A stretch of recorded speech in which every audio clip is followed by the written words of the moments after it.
Hi, this is Miss Smith, and this is going to be target 5B, which is graphing exponential functions. So we're going to be graphing exponential functions and seeing what they look like on a graph. There are two ways to do this.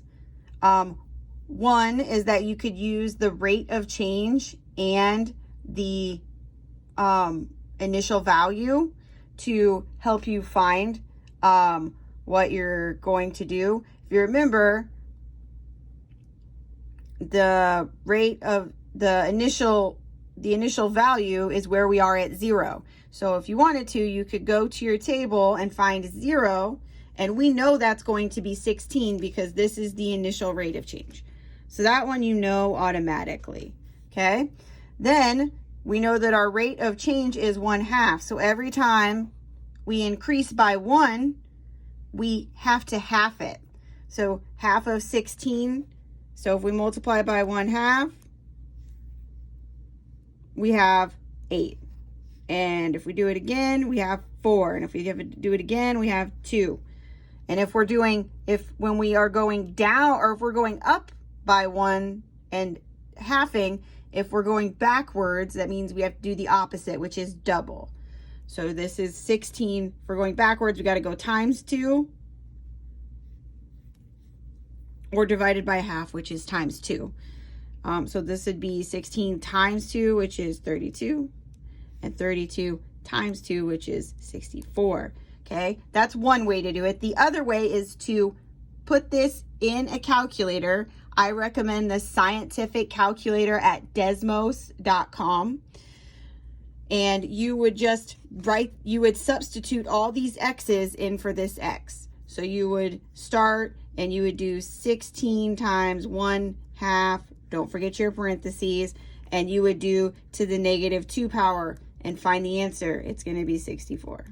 Okay? And then in your calculator, you would do 16 times 1/2, and then you would go to your next x and do the -1 power, and you would do that in your calculator. You would do each one in your calculator. So that is the other way that you can do this. You don't need a calculator to do this, because you can just use the initial value and the rate of change to find out how it's moving. But if you prefer a calculator and you know how to substitute, it's a very important skill, you can use the calculator to find these answers. So now we just have to graph it, and that is the easiest part. So now that we've used the equation, we're going to graph it here. So I'm going to go to -2, okay, and I'm going to go up to 64, which is here, and I'm going to put a dot. Then I'm going to go to -1, and I'm going to go to 32, and I'm going to put a dot. Then I'm going to go to 0, and I'm going to go to 16, and then these are just XY points. So after you have this, you just graph the XY points on whichever grade you're given, or you can make a sketch. So I go to 1, and 1 is 8. So 8's going to be here. 2 is going to be 4. These are half of that. And then 3 is going to be 2, which is even smaller. Then you just connect dots.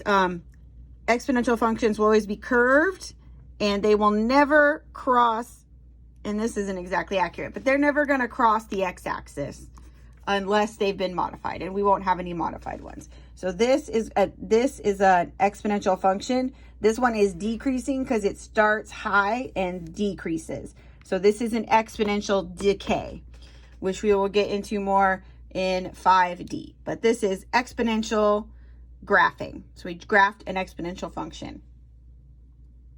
They will all be like this. You can either use the equation or you can use the calculator.